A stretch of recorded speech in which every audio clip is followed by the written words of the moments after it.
Hello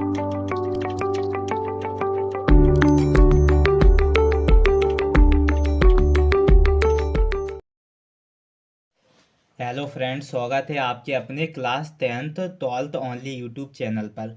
तो आज हम बात करने वाले हैं रक्त परिसंचरण तंत्र की। ये वीडियो नंबर 8 है। अगर आपने वीडियो नंबर फर्स्ट से लेकर 7 तक नहीं देखी है तो मैंने इस वीडियो के डिस्क्रिप्शन बॉक्स में उन वीडियो की लिंक दे रखी है। आप वहाँ से जाकर उन वीडियो को वॉच कर सकते हो।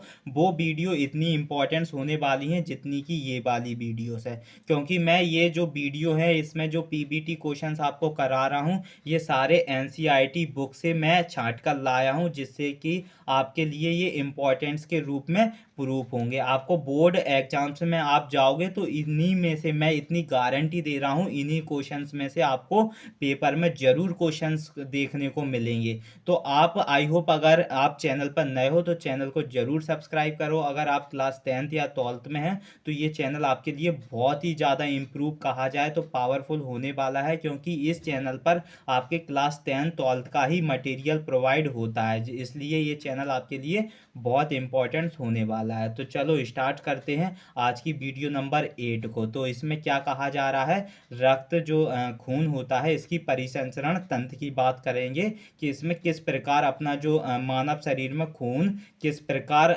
जाता है आता है, कहा जाए परिसंचरण किस प्रकार इसमें करता है। तो सबसे पहले बात करेंगे रक्त परिसंचरण तंत्र की कि रक्त परिसंचरण तंत्र क्या होता है। तो आपका जो हृदय होता है, कहा जाए हृदय की हार्ट की बात करें तो जो हार्ट की बात करें, हृदय हृदय रक्त परिसंचरण तंत्र का एक प्रमुख अंग होता है। जो हृदय है, हार्ट है, वो एक रक्त परिसंचरण तंत्र का एक प्रमुख अंग है, कहा जाए प्रमुख, एक मेन फंक्शन है। जो हृदय है आपका, जो हृदय किसकी बात कर रहा हूँ, हार्ट की बात कर रहा हूँ। तो हृदय जो है वो रक्त परिसंचरण तंत्र का एक क्या है, प्रमुख अंग है, कहा जाए मेन, मुखिया है। क्या है, मुखिया है भाई, ऐसे समझ लो कि जो हृदय जो है वो रक्त परिसंचरण तंत्र का एक क्या है, मुखिया है, प्रमुख अंग है, प्रमुख फंक्शंस है। और जो हृदय से जो रक्त वाहिनियां शुद्ध रक्त लेकर शरीर के विभिन्न भागों तक पहुंचाती हैं, कहा जाता है जो हृदय से जो रक्त वाहिनियां हैं जो होती हैं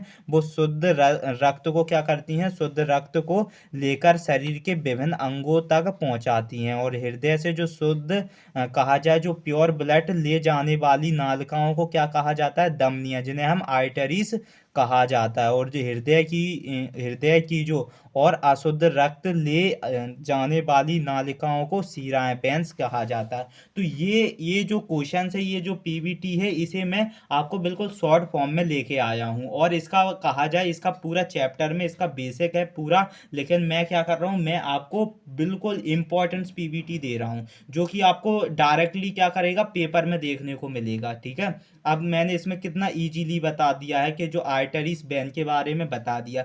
आप ऐसे समझ लो आर्टरीज वेन क्या होती है, इसके डिफरेंस बिटवीन आपसे क्वेश्चंस कहा जाए पेपर्स में पूछ लिया जाता है। तो जो ऐसे समझ लो जो हृदय होता है, हार्ट जो होता है, हृदय हृदय क्या होता है, रक्त परिसंचरण तंत्र का एक मुखिया होता है, प्रमुख, कहा जाए मेन फंक्शन होता है। ठीक है, क्या होता है, मुखिया होता है, प्रमुख मेन फंक्शंस होता है। और जो हृदय से जो रक्त बहता है, कहा जाए हृदय से जो रक्त ले जाती हैं, जो नालिकाएं रक्त ले जाती हैं और शरीर के विभिन्न अंगों तक फैलाती हैं, जो कि शुद्ध रक्त होता है। कैसा होता है, शुद्ध रक्त होता है, प्योर ब्लड होता है। उन्हें हम क्या कह देंगे, आर्टरीज कह देंगे, क्या कह देंगे, धमनियां कह देंगे। ठीक है, और जो कहा जाए शरीर के विभिन्न अंगों से, हर एक अंगों से जो रक्त को ले आती हैं, और वो कैसा होता है, अशुद्ध रक्त होता है। तो जो नालिकाएं ले आती हैं उन्हें हम सीरा कह देंगे। ऐसे आप समझ सकते हो। ठीक है, बिल्कुल इजी क्वेश्चन कर दिया, जो पीबीटी था आपका बिल्कुल इजी कर लिया, आपको बिल्कुल आराम से समझ में आया है कि मैंने अभी इसमें क्या बात कही है। आर्टरीज वेन के बारे में बात कही है, धमनियां और नालिकाएं। और जो धमनियां होती हैं, धमनियां एक ब्लू कलर की होती हैं, नहीं, जो धमनियां होती हैं, जो आर्टरीज होती हैं, ये आपकी रेड कलर की होती हैं। रेड कलर की क्यों होती हैं, जो धमनियां जो होती हैं वो रेड कलर की होती हैं, क्योंकि उनमें ऑक्सीजन ऑक्सीजन खून बहता है। जो ऑक्सीजन जनरेट कैसा होता है, खून, जो ब्लड होता है, इसलिए ये रेड कलर की होती हैं। और जो वेन जो होती हैं उसमें नालिकाएं शिराएं, जो वेन जो शिराएं होती हैं ये आपकी ब्लू कलर की होती हैं। क्यों होती हैं? क्योंकि इसमें कैसा खून बहता है, कार्बन डाइऑक्साइड जैसा, कार्बन जैसा खून बहता है, कहा जाए अशुद्ध रक्त बहता है। कैसा बहता है? अशुद्ध रक्त बहता है। अब बात करेंगे कि हृदय का जो दायां भाग जो होता है, हृदय का जो राइट फंक्शंस जो होता है, हृदय का आपने कहा जाए हृदय का हार्ट का जो पूरा डायग्राम अगर आपने अच्छे से उसे पढ़ा है तो आपको ये सारे जो फैक्ट बताने वाला हूँ हृदय के, जी आराम से बहुत अच्छे समझ में आने वाले हैं। ठीक है, तो हृदय का जो दायां भाग होता है वो अशुद्ध रक्त के संचरण में कार्य करता है। जो दायां भाग जो होता है, आपने अगर ऐसे नोड के बारे में पढ़ा है, ऐसे नोड, ऐसे नोड क्या होती है? जहां से हृदय का धड़कना उत्पन्न होता है उसे हम क्या कहते हैं? ऐसे नोड्स कहते हैं। तो उसके बारे में भी हम पढ़ेंगे। ठीक है, अभी क्या कह रहा है इसमें कि जो हृदय का जो दायां भाग होता है वो अशुद्ध रक्त के संचरण में कार्य करता है। किस में करता है? अशुद्ध रक्त के संचरण में कार्य करता है। और जो बायां भाग जो होता है हृदय का, वो शुद्ध रक्त के लेन देन से संबंधित होता है। तो कहा जाता है जो हृदय जो होता है, हृदय का जो दायां भाग जो होता है वो अशुद्ध रक्त का संचारण का कार्य करता है। और जो बायां भाग जो होता है, लेफ्ट फंक्शन जो होता है, बायां भाग, वो क्या करता है? वो क्या करता है? वो शुद्ध रक्त को, बायां भाग क्या करता है? शुद्ध रक्त के लेन देन, कहा जाए शुद्ध रक्त के संचरण के कार्य करता है। जो आपका हृदय का दायां भाग क्या करता है? अशुद्ध रक्त के संचरण का कार्य करता है। और जो बायां भाग शुद्ध रक्त का संचरण का कार्य करता है। ये आप अच्छे से समझ सकते हो। और जो संपूर्ण हृदय जो होता है, पूरा जो हृदय होता है उसमें 4 कक्षों में बटा होता है। जो संपूर्ण जो हृदय होता है, किसकी बात कर रहा हूँ? संपूर्ण हृदय की बात कर रहा हूँ। जो आपका फुल कहा जाए संपूर्ण जो हृदय होता है, इसमें 4 कक्ष होते हैं। जो संपूर्ण हृदय में 4 कक्षों में बटा होता है। संपूर्ण हृदय में क्या होता है? 4 कक्षों में बटा होता है। जो संपूर्ण हृदय जो होता है आपका पूरा संपूर्ण हृदय क्या होता है? 4 कक्षों में बटा होता है। और जो दाईं तरफ ऊपर वाला क्या होता है? कक्ष, दायां अलिंदा होता है। जो आपका दाईं तरफ वाला ऊपर वाला जो कक्ष होता है वो क्या होता है? दाएं अलिंद होता है, जिन्हें हम क्या कहते हैं? राइट एट्रियम्स कहते हैं, राइट एट्रियम कहते हैं। और जो निचला कक्ष होता है जिसे दायां निलय कहते हैं, जो दायां निलय होता है जिसे हम राइट्स वेंट्रिकल कहलाता है। ठीक है, तो ये जो आपका हृदय होता है वो 4 भागों में बटा होता है। और दाईं तरफ जो होता है वो ऊपर वाला कक्ष जो होता है जिसे हम दायां अलिंदा कहते हैं, राइट एट्रियम कहते हैं। और जो निचला कक्ष होता है जिसे हम दायां निलय कहते हैं, जिसे हम राइट वेंट्रिकल कहलाता है। उसी तरह जो बाईं तरह नीचे वाला जो कक्ष होता है, उसी तरह जो बाईं तरह नीचे वाला कक्ष जिसे हम बाएं निलय कहते हैं, क्या कहते हैं? लेफ्ट वेंट्रिकल कहते हैं, जिसे हम क्या कहते हैं? लेफ्ट वेंट्रिकल कहते हैं। तथा जो ऊपर वाला कक्ष होता है, वो तथा जो ऊपर वाला कक्ष होता है उसे हम बायां अलिंद कहा जाए, बायां अलिंद, जिसे हम क्या कहते हैं? लेफ्ट एट्रिकल कहते हैं।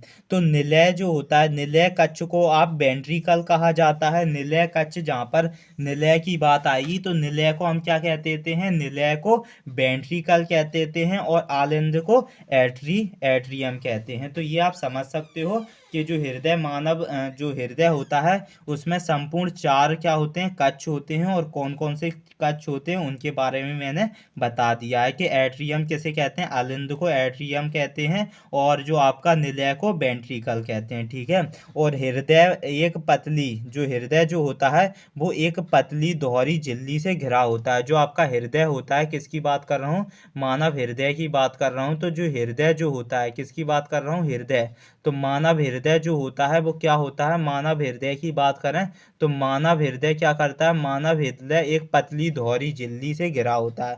जो मानव जो हृदय होता है, किसकी बात कर रहा हूँ? मानव हृदय की बात कर रहा हूँ। तो मानव हृदय क्या करता है? मानव हृदय जो होता है, हृदय एक पतली दोहरी झिल्ली से घिरा होता है। कैसा होता है? एक पतली दोहरी झिल्ली से घिरा रहता है, जिसे क्या कहा जाता है? जिसे पेरिकार्डियम, जिसे पेरिकार्डियम कहा जाता है। जो मानव का जो हृदय होता है वो एक पतली दोहरी झिल्ली से क्या होता है? घिरा रहता है। क्या रहता है? घिरा रहता है भाई।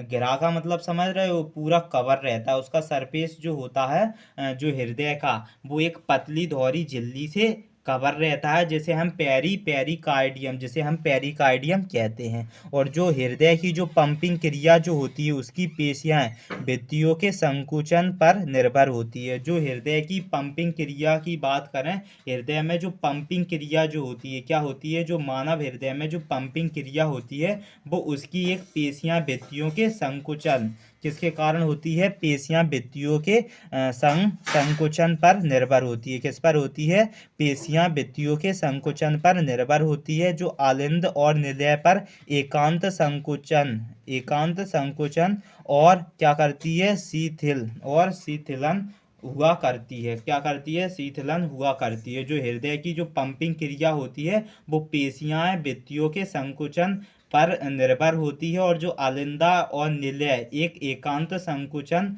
और शिथिलन हुआ करती है। और जो हृदय विषमों के संकुचन को क्या कहा जाता है, सिस्टोल क्या कहते थे, सिस्टोल्स, और शिथिलन को क्या कहा देते हैं, डायस्टोल्स कहते हैं। कहा जाए जो हृदय के बेस्मों के संकुचन को सिस्टोल और शिथिलन को क्या कहा जाता है, डायस्टोल्स कहते हैं। और जो आधुनिक खोज के अनुसार दाहिने अलिंद में एक संकुचन केंद्र होता है। कहा जाए आधुनिक खोज के अनुसार मॉडर्न डिस्कवरी के अनुसार जो दाहिने अलिंद होता है, जो राइट्स क्या होता है, राइट्स एट्रियम जो होता है दाहिने अलिंद में एक संकुचन केंद्र होता है। क्या होता है, संकुचन केंद्र होता है, जिसे क्या कहा जाता है, जिसे साइनो ऑरिकुलर नोड कहते हैं। यही हृदय गति पर नियंत्रण करता है। यह क्या करता है, जो आपकी हृदय गति होती है उस पर नियंत्रण करता है। क्या करता है, हृदय गति पर नियंत्रण करता है। इसलिए इसे पेसमेकर कहते हैं। इसीलिए इसे क्या कहते हैं, पेसमेकर कहते हैं। तो पेसमेकर का भी कॉन्सेप्ट आप में कहा जाता है। पेसमेकर ही क्या करता है, हृदय की धड़कन को चालू करता है, इसलिए हम इसे पेसमेकर कहा जाता है। अगर पेसमेकर लो हो जाए, बंद हो जाए, तो हृदय का धड़कना ही बंद हो जाएगा। तो कहा जाता है जो मॉडर्न खोज के अनुसार जो दाहिने अलिंद में एक संकुचन केंद्र होता है, जिसे क्या कहा जाता है, जिसे साइनो ऑरिकुलर नोड कहते हैं। साइनो ऑरिकुलर नोड का मतलब ऐसे होता है ऐसे नोड, जिसे मैं शॉर्ट फॉर्म में ऐसे नोड कह सकते हैं। साइनो ऑरिकुलर नोड, यहाँ से क्या होता है, हृदय की धड़कने की उत्पत्ति होती है। साइनो नोड से ही स्टार्टिंग होती है। हृदय गति पर नियंत्रण रखता है, इसलिए इसे पेसमेकर भी कहते हैं। और इस नोड में कहा जाए, इस नोड में विशेष प्रकार की हृदय पेशियां जैसे कि तंत्रिका तंतु तथा तंत्रिका कोशिकाएं होती हैं। और इस विशेष प्रकार की हृदय पेशियां होती हैं इस नोड में, जिसमें कि तंत्रिका तंतु और तंत्रिका कोशिकाएं होती हैं। इसमें जो केश तंत्रिकाएं जो होती हैं, इसमें केश तंत्रिकाएं तथा जो सिम्पाथेटिक तंत्रिकाओं के तंतु होते हैं। और इसमें जो केश तंत्रिका में सिम्पाथेटिक तंत्रिकाओं के तंतु होते हैं। और इसमें जो केश तंत्रिकाएं जो होती हैं, इसमें सिम्पाथेटिक तंत्रिकाओं के तंतु होते हैं। ठीक है, ये कंडीशंस होती है किसकी, ऐसे नोड्स, जिसे हम पेसमेकर कहते हैं। अब बात करेंगे पैरासिम्पाथेटिक की बात करेंगे। जो पैरासिम्पाथेटिक क्या होता है, जो कि एक धड़कने में हृदय गति को कम करने में काम करता है। जो पैरासिम्पाथेटिक के जो तंतु होते हैं वो हृदय गति को कम करते हैं, जबकि जो सिम्पाथेटिक तंत्रिका तंतु के तंतु को इसको बढ़ाते हैं। कहा जाए जो किसकी बात करें, पैरासिम्पाथेटिक के जो तंतु जो होते हैं, पैरासिम्पाथेटिक के जो तंतु होते हैं वो हृदय गति को कम करते हैं। और जबकि जो सिम्पाथेटिक तंत्रिका तंत्र जो होते हैं, जो सिम्पाथेटिक तंत्रिका तंत्र के तंतु इसको क्या करते हैं, बढ़ाते हैं। हृदय की गति बढ़ाते कौन है, सिम्पाथेटिक तंत्रिका तंत्र के तंतु इसको क्या करते हैं, बढ़ाते हैं। और जो पैरासिम्पाथेटिक के जो तंतु हृदय गति को क्या करते हैं, कम करते हैं। और जो नीलियों का जो संकुचलन किसका होता है, किसकी बात कर रहा हूँ, नीलियों का। तो नीलियों का संकुचन केंद्र क्या होता है, ऑरिकुलो वेंट्रिकुलर नोड होता है। क्या होता है, ऑरिकुलो वेंट्रिकुलर नोड होता है। अगर आप कहा जाए, अगर आपने हार्ट का एक स्ट्रक्चर अच्छे से कहा जाए एक्सप्लेन आपको कराया हो किसी ने, एनसीईआरटी में है, लेकिन एनसीईआरटी में इतना अच्छा एक्सप्लेन नहीं है। अगर आपको आउट ऑफ सिलेबस किसी ने एक्सप्लेन कराया हो हृदय डायग्राम्स, तो आपको ये सारे जो पीवीटी में क्वेश्चंस लेके आया हूँ, ये आपको बहुत अच्छे से समझ में आ रहे होंगे। अन्यथा आपके ऊपर से निकलना होगा कि भाई पैरासिम्पैथेटिक तंतु क्या होते हैं, सिंपैथेटिक तंतु क्या होते हैं, ऑरिकुलो वेंट्रिकुलर नोड क्या होती है, तो ये आपको नहीं समझ में आ रहा होगा। तो मैं क्या करूँगा, ये आपको बहुत अच्छे से आप इसे समझ लेना, और इसके बाद मैं आपको क्या करूँगा, जो हृदय हार्ट के ऊपर एक अच्छा सा वीडियो लेके आऊँगा और फुल इसे एक्सप्लेन करूँगा कि हार्ट में ऑरिकुलो वेंट्रिकुलर का क्या फंक्शंस होता है, क्या कार्य करते हैं, किस प्रकार रिएक्ट करता है। इन सब की बातें हम एक अलग सेपरेट वीडियो में करेंगे। ये पीबीटी क्वेश्चंस हैं, तो पीबीटी के हिसाब से आपको इसे मैं एक्सप्लेन करवा रहा हूँ। तो इसमें कहा गया है, क्या कहा गया है कि जो निलियों का संकुचन जो निलियों का जो संकुचन केंद्र जो होता है, निलियों का संकुचन केंद्र क्या करता है, ऑरिकुलो वेंट्रिकुलर नोड होता है। क्या होता है, ऑरिकुलो वेंट्रिकुलर नोड होता है। इसमें उत्पन्न होने वाली, कहा जाए इसमें उत्पन्न होने वाली संकुचन तरंगें क्या करती हैं, बंडल ऑफ हिज में होती हैं। किस में होती हैं, बंडल ऑफ हिज में होती हैं और दोनों निलियों की दीवारों में फैल जाती हैं, क्या करती हैं, दोनों निलियों की दीवारों में क्या करती हैं, फैल जाती हैं। तो जो निलियों का संकुचन केंद्र जो होता है, निलियों के संकुचन केंद्र को क्या कह देते हैं, ऑरिकुलो वेंट्रिकुलर नोड को क्या कहा जाता है, निलियों का संकुचन केंद्र कहा जाता है। और इसमें जो उत्पन्न होने वाली संकुचन तरंगें जो होती हैं, इसमें उत्पन्न होने वाली संकुचन तरंगें जिसे बंडन क्या कहते हैं, बंडन ऑफ हिज में होती हैं। किस में होती हैं, ये जो तरंगें उत्पन्न होती हैं, ये बंडन ऑफ हिज में होती हैं और दोनों निलियों की दीवारों में फैल जाती हैं। और ये क्या करती हैं, दोनों जो निलियों की दीवारें, और मैंने आपको बताया था अभी कि निलियां क्या होती हैं, तो दोनों निलियों की दीवारों में ये क्या करती हैं, संकुचन तरंगें फैल जाती हैं। किसकी तरंगें फैल जाती हैं, संकुचन तरंगें बंडल ऑफ हिज में होती हुई दोनों निलियों की दीवारें में फैल जाती हैं। ठीक है, और ये क्या होती है, निलियों के जो संकुचन केंद्र में क्या होती हैं, ऑरिकुलो वेंट्रिकुलर नोड होती हैं। और इनमें जो उत्पन्न होने वाली कौन सी संकुचन तरंगें बंडन ऑफ हिज में होती हुई, किसमें, बंडन ऑफ हिज में होती हुई दोनों निलियों की दीवारों में फैल जाती हैं। कौन संकुचन तरंगों की बात कर रहा हूँ। ठीक है, अब बात करेंगे जो दाहिने निलियों की बात करेंगे, कि दाहिने निलिये क्या होते हैं। तो दाहिने निलिये से क्या होते हैं, पल्मोनरी महाधमनी निकलती है। जो राइट्स निलय जो होती है, कहा जाए जो दाहिने निलय से पल्मोनरी महाधमनी निकलती है। क्या निकलती है, पल्मोनरी महाधमनी निकलती है, जिससे होकर अशुद्ध रक्त फेफड़ों में पहुंच जाता है, और जिससे होकर जो आपका इम्प्योर ब्लड जो होता है वो फेफड़ों में पहुंच जाता है। कैसे, जो दाहिनी निलय जो होती है, राइट्स निलय जो होती है, कहा जाए तो दाहिनी निलय से जो क्या होती है, पल्मोनरी महाधमनी। कौन सी, पल्मोनरी महाधमनी। ये जितने भी मैं फंक्शंस बता रहा हूँ, ये आपके लिए बहुत इंपॉर्टेंट हैं, अभी भी याद रखना।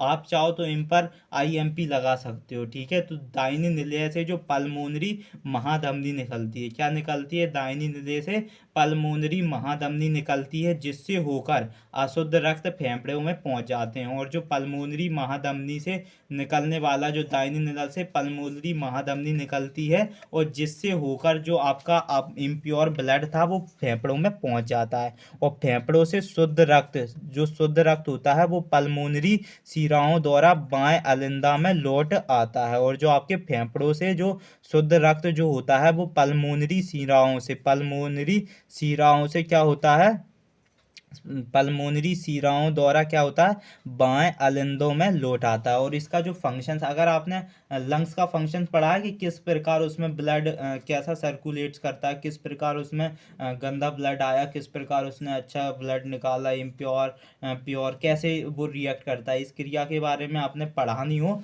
तो ये आपके लिए एक पीवीटी के रूप में काम करने वाला है। जैसे कि जो आपसे पूछा जाएगा कि जो दाहिने निलय से जो पल्मोनरी महाधमनी निकलती है, ठीक है, आप ऐसे बता देना कि जो दाहिनी निलय से पल्मोनरी महाधमनी निकलती है, जिससे होकर जो आपका इम्प्योर ब्लड था, कौन सा अशुद्ध जो खून था, अशुद्ध जो रक्त था, वो फेफड़ों में पहुंच जाता है और फेफड़ों से शुद्ध रक्त किसमें, पल्मोनरी शिराओं द्वारा बाएं अलिंदा में लौट आता है। ठीक है, ये आपका एक्सप्लेनेशन हो जाएगा। अब बात करेंगे स्टेज किसकी, स्टेथोस्कोप की, कि स्टेथोस्कोप जिससे आप हृदय गति को क्या करते हैं, मिक्सचर करते हैं, धड़कनों को नापते हैं, सुनते हैं, उसे हम क्या कहते हैं, स्टेथोस्कोप कहते हैं। ये डॉक्टरों के पास होता है स्टेथोस्कोप, जिससे वो क्या करते हैं, हृदय की धड़कन को सुनना जाता है। जो आपका स्टेथोस्कोप जो होता है, स्टेथोस्कोप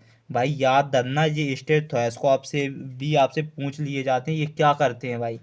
ठीक है, आप हर बार डॉक्टर पे जाते हो, वो गले में डाले रहते हैं, उसका नाम ही आपको पता नहीं है, लेकिन आप डॉक्टर के पास हर बार जाते हो, लेकिन आपने हिम्मत करके डॉक्टर से पूछ नहीं पाया कि जो आप गले में डालते हो, जिससे आप हमारी हार्ट बीट को मिक्सचर करते हो, इसे क्या कहते हैं, जिससे आप मेरी हार्ट बीट को, धड़कनों को सुनते हो, तो उसे स्टेथोस्कोप कहते हैं। क्या कहते हैं, स्टेथोस्कोप कहते हैं। यह हृदय की धड़कन को सुना जाता है। इसमें क्या होता है, दो तरह की आवाज़ होती हैं, एक लप ढप होती है, लप ढप सुनाई देती है। इसमें दो तरह की आवाज़ सुनाई देती है, लप ढप जैसी आवाज़ सुनाई देती है, किसमें, स्टेथोस्कोप में। ठीक है, स्टेथोस्कोप में। और लप की आवाज़ क्या करती है, अनुसी क्या करती है, अनुशीथिलन करती है, जिसे अपन डायस्टॉल कहते हैं, डायस्टॉल अवस्था में होती है। जो लप की आवाज़ होती है वो कैसी अवस्था में होती है, डायस्टॉल अवस्था में होती है। जबकि जो डब की आवाज़ होती है, डब की आवाज़ सिस्टॉल की अवस्था में होती है, डब की आवाज़ सिस्टॉल की अवस्था में होती है, और जो लब की आवाज़ वो डायस्टॉल की अवस्था में होती है। तो इन दोनों कंडीशंस को आप सुन सकते हो। क्या डॉक्टर कैसे पहचान लेता है कि आपकी हार्ट बीट्स में क्या कहा जाए, एक बीमार व्यक्ति के में भी वही हार्ट बीट धप धप होगी, लप लप होगी, तो ऐसे कैसे समझ जाएगा, कि वो ऐसे समझता है कि जो स्टेथोस्कोप जो होता है, जिससे हृदय की धड़कन को सुना जाता है, इसमें दो तरह के क्या होते हैं, इसमें दो तरह की आवाज़ सुनाई देती हैं, लप ढप। तो लप की जो आवाज़ होती है, लप एक कैसी होती है, डायस्टॉल अवस्था में होती है, और जो डब की जो आवाज़ होती है वो सिस्टॉल अवस्था में होती है। ठीक है, और मानव के हृदय का जो सामान्य स्पंदन 1 मिनट में 72 कहा जाए 72 बार होता है। जो मानव हृदय में 1 मिनट में जो आपका हृदय क्या करता है, स्पंदन करता है, वो कितनी बार करता है, 72 बार करता है। आप अपने एक कहा जाए बंद रूम में जाना, जहाँ पर कुछ आवाज़ नहीं हो, वहाँ पर अपने हृदय पर क्या करना, हाथ रखना, और फिर देखना वो कितनी बार क्या कर रहा है, लप डप करता है, तो वो 72 बार करेगा। वो भी किस में, एक स्वस्थ मनुष्य में, किस में, एक स्वस्थ हेल्थी है। और वो हेल्थी नहीं है, वो या आप कहा जाए आप रनिंग करके आए हो, या आपका ब्लड प्रेशर हाई है, तो उस टाइम आपके ये 72 से ज़्यादा भी हो सकती हैं, और लो प्रेशर है तो 72 से कम भी हो सकती है। लेकिन जो स्वस्थ मनुष्य होता है, तो स्वस्थ मनुष्य में का जो हृदय स्पंदन वो 72 बार ही करेगा। ठीक है, अब बात करेंगे जो रक्तदाब, जिसे हम क्या कहते हैं, स्पिग्मोमैनोमीटर कहते हैं। स्पिग्मोमैनोमीटर से क्या होता है, रक्त का जो प्रेशर होता है वो क्या किया जाता है, मापा जाता है। तो जो रक्त स्पिग्मोमैनोमीटर की बात करें, स्पिग्मोमैनोमीटर से क्या नापा जाता है, रक्त नापा जाता है। तो विश्व हृदय दिवस की बात करें, विश्व में जो हृदय दिवस कब मनाया जाता है, 24 सितंबर को मनाया जाता है। कब मनाया जाता है, 24 सितंबर को मनाया जाता है। कब मनाया मनाया जाता है? कहा जाए वर्ल्ड हार्ट डे, जो वर्ल्ड हार्ट डे या विश्व हृदय दिवस कब मनाया जाता है? 24 सितंबर को मनाया जाता है, ठीक है। और स्पिग्मोमेनोमीटर से क्या किया जाता है? रक्तदाब, जो ब्लड प्रेशर को मापा जाता है, ठीक है। अब बात करेंगे जो आपका प्रेमास्तिक, जिसे आप क्या कहते हैं? सेरिब्रम कहते हैं। तो सेरिब्रम या प्रेमास्तिक की बात करेंगे। किसकी? प्रेमास्तिक क्या काम करता है? ये प्रेमास्तिक मानव का जो कहा जाए मस्तिष्क होता है, उसमें एक जो जो सेरिब्रम आगे का पार्ट होता है, प्रेमास्तिष्क होता है। क्या होता है? प्रेमास्तिष्क होता है। तो प्रेमास्तिष्क की बात करेंगे तो यह मस्तिष्क का सबसे बड़ा और सबसे महत्वपूर्ण भाग होता है। जो आपका सेरिब्रम जो होता है, यह मस्तिष्क का सबसे बड़ा और सबसे महत्वपूर्ण भाग होता है। सेरिब्रम सभी मानसिक क्रियाओं का क्या करता है? नियंत्रण करता है। जितनी भी आपके अंदर थिंकिंग्स हो रही हैं, जितनी भी प्रोसेस, चलना फिरना, पढ़ना, जितनी भी आप क्रिया कर रहे हो, उनका जो कहा जाए उनकी एंट्री कहा जाए सेरिब्रम क्या करता है? सेरिब्रम करता है। उनकी एंट्री, उन पर, उन क्रियाओं पर नियंत्रण कौन करता है? सेरिब्रम करता है। जैसे कि यह चेतना, याददाश्त, जिसे मेमोरी, विवेक, बुद्धि एकमात्र केंद्र होता है। ये कौन? सेरिब्रम में। इसमें देखने, सुनने और सूंघने, बातचीत करने आदि कार्यों के लिए जो स्थल अलग अलग क्या होते हैं? निर्दिष्ट होते हैं। इसमें कहा जाए, मैं अभी भी बता रहा हूँ आपको, जो प्रेमास्तिक जो होता है, जिसे हम सेरिब्रम कहते हैं, ये जो मस्तिष्क का एक बहुत बड़ा और सबसे महत्वपूर्ण अंग होता है, महत्वपूर्ण भाग होता है। जो सेरिब्रम क्या करता है? आप जो क्रियाएं कर रहे हो उस पर नियंत्रण रखता है। आपके सोचने की क्षमता, आपके विवेक की क्षमता, बुद्धि की क्षमता, देखने, सुनने, सूंघने, इन सब की जो कार्य, इन सब की जो हैबिट्स, जो क्रिया होती हैं, ये अलग अलग निर्दृष्टि में कौन करता है? सेरिब्रम करता है। कौन करता है? सेरिब्रम, जिसे प्रेमास्तिक कहते हैं। अब बात करेंगे अनुमास्तिक की। अनुमास्तिक क्या काम करता है? ये 3 पार्ट्स होते हैं। किसके? ब्रेन के। ये आप याद रखना, ब्रेन की भी बात पूछ सकता है कि ब्रेन। अब बात करेंगे अनुमास्तिक्स, जिसे हम क्या कहते हैं? सेरिबेलम कहते हैं। तो सेरिबेलम, पहले किसकी बात कर रहे थे? सेरिब्रम की बात कर रहे थे, अब सेरिबेलम की बात करेंगे। तो सेरिब्रम को अनुमास्तिक कहते हैं। यह मुद्रा क्या होता है? मुद्रा और समन्वय, संतुलन और ऐच्छिक पेशियों की गति इत्यादि का नियंत्रण करता है। जो आपका अनुमास्तिक सेरिब्रम जो होता है, अनुमास्तिक अनुमास्तिक्स, जिसे हम सेरिब्रम कहते हैं, यह मुद्रा का, पोस्चर का, कहा जाए मुद्रा, जिसे समन्वय, संतुलन, ऐच्छिक पेशियों की गति इत्यादि पर क्या करता है? नियंत्रण करता है। कौन? अनुमास्तिक, जिसे हम सेरिब्रम कहते हैं। और कहा जाता है 1982 में, कब? 1982 में, 1982 में विज्ञान और तकनीकी विभाग के जो नियंत्रण में राष्ट्रीय जैव तकनीकी बोर्ड, जैसे नेशनल बायोटेक्नोलॉजी बोर्ड, जैसे नेशनल बायोटेक्नोलॉजी बोर्ड की स्थापना हुई। कहा जाता है जो आपकी 1982 में विज्ञान और तकनीकी विभाग, विज्ञान, साइंस और टेक्नोलॉजी विभाग ने एक नियंत्रण में जो राष्ट्रीय जैव तकनीकी की स्थापना की थी। कब? 1982 में। कब? 1982 की बात करें तो 1982 में राष्ट्रीय जैव तकनीकी बोर्ड की स्थापना की गई थी। किसके नियंत्रण के रूप में? एक विज्ञान, साइंस और टेक्नोलॉजी विभाग के नियंत्रण के रूप में, नेशनल बायोटेक्नोलॉजी बोर्ड के रूप में क्या की गई थी?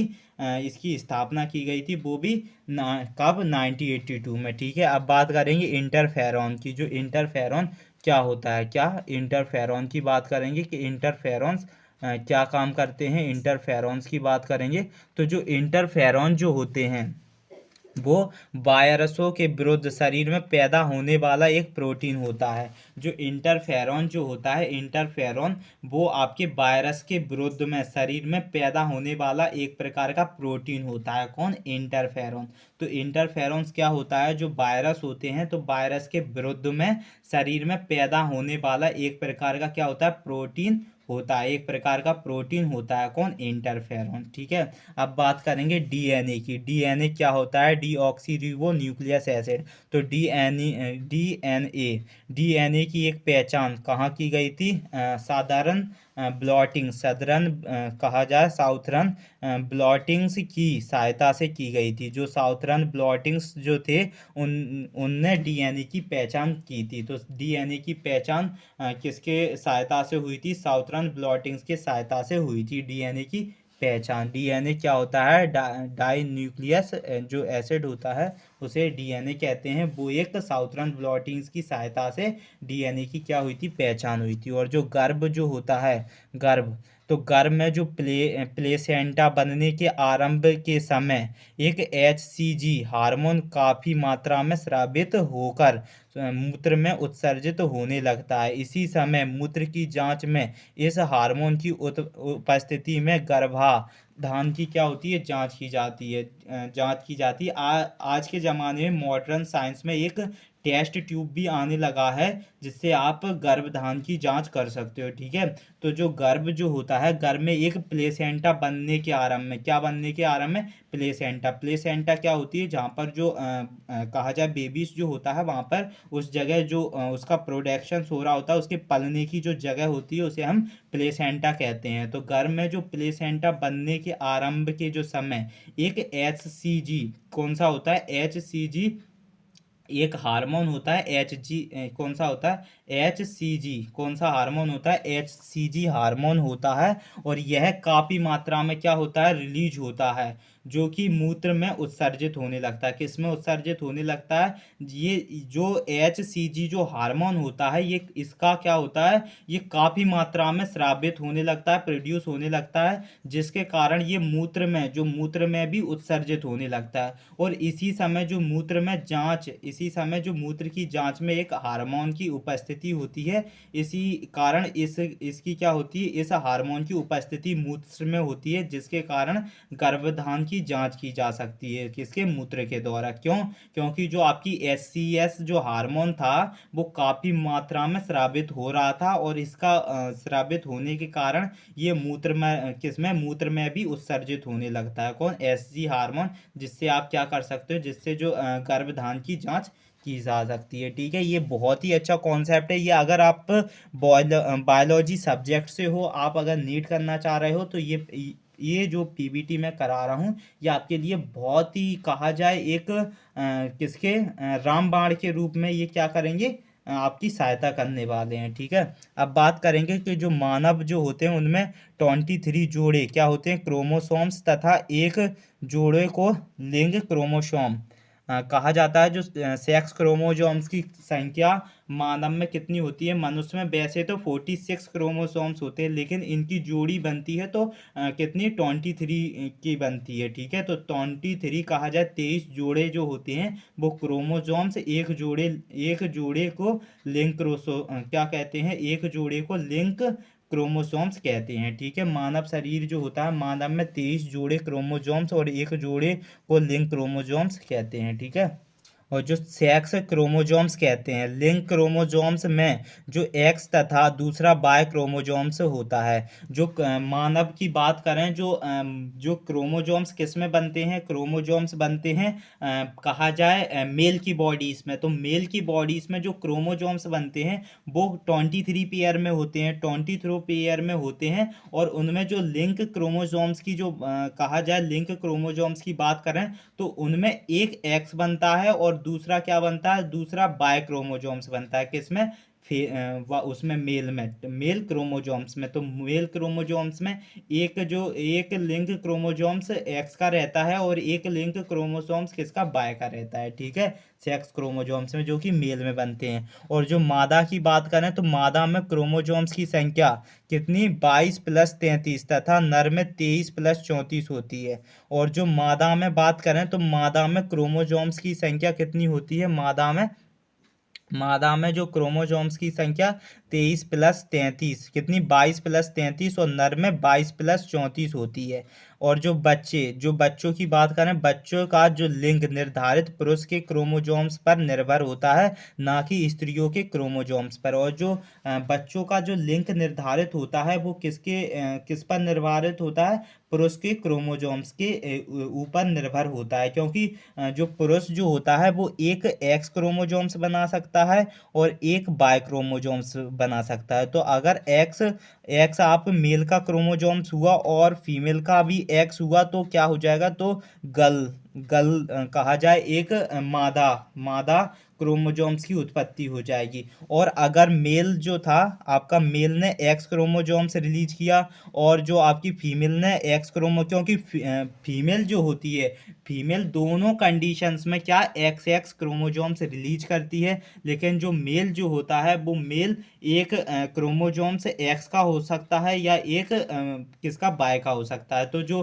कहा जाता है, जो पुरुष के क्रोमोजोम्स पर भी लिंक का क्या होता है, लिंक निर्धारित होता है, और स्त्रियों पर नहीं होता है। ठीक है, अब बात करेंगे किसकी? लैमार्कवाद की, कि जो लैमार्कवाद कौन थे? तो लैमार्कवाद का जो सिद्धांत 1809 में उनकी पुस्तक किसने? फिलॉसॉफी, उनकी जो पुस्तक थी फिलॉसॉफी जूलॉजिक, जो फिलॉसॉफी जूलॉजिक थी, इसमें प्रकाशित हुआ है। जो लेमार्क की बात करें तो लेमार्क का जो सिद्धांत 1809 में उनकी पुस्तक कौन सी थी?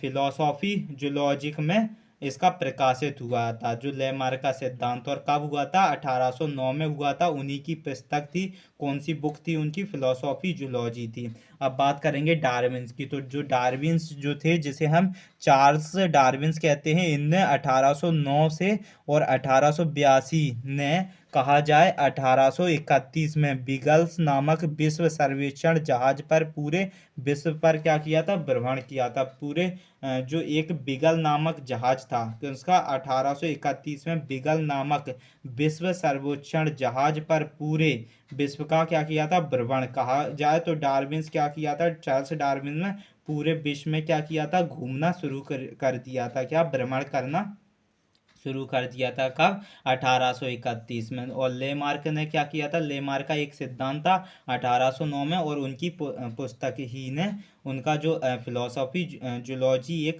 पुस्तक है, उसी में उन्होंने प्रकाशित किया था। तो आज हमने किस किस के कौन कौन से कॉन्सेप्ट की बात की है? आज हमने ये देखा है कि ऐसे नोट जो होता है वो किस प्रकार काम करता है, और जो हृदय की उत्पत्ति, हृदय कैसे अपनी धड़कन को रिलीज करता है। और फिर हमने क्रोमोसोम्स की संख्या समझी थी।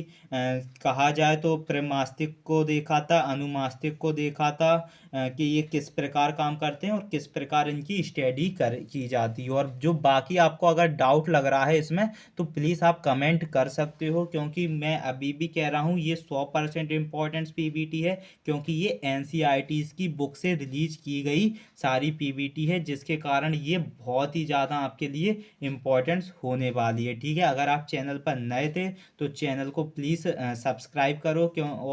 और ये वीडियो को आपने बहुत ही अच्छे से देखा होगा, जिसके कारण आपको ये वीडियो बहुत ही अच्छे से सरल इजीली आपको समझ में आ गई होगी, जिससे कि अगर आप, कहा जाए, आपको अच्छे से समझ में आई है तो प्लीज़ वीडियो को लाइक करो और अपने दोस्तों को शेयर करो। ठीक है, और आपको ये वीडियो नंबर 8 थी। अगर आपने वीडियो नंबर फर्स्ट से लेकर 7 तक नहीं देखी है तो मैंने उन वीडियो की लिंक डिस्क्रिप्शन बॉक्स में दे रखी है, वहाँ से जाकर आप उन वीडियो को वॉच कर सकते हो।